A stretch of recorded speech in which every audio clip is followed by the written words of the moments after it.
Hola, xiquets i xiquetes! El repte d'aquesta setmana va sobre el contingut que estem treballant, la força, i té fins a 5 nivells diferents. Fins a quin arribareu? Anem a veure'ls. Primer nivell del repte, low level. Ens posem una camiseta,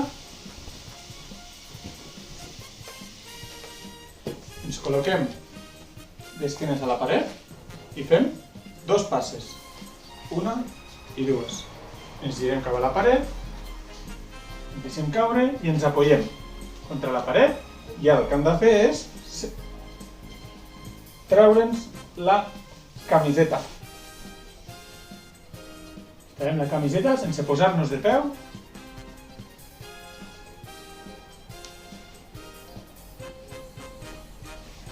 i voilà!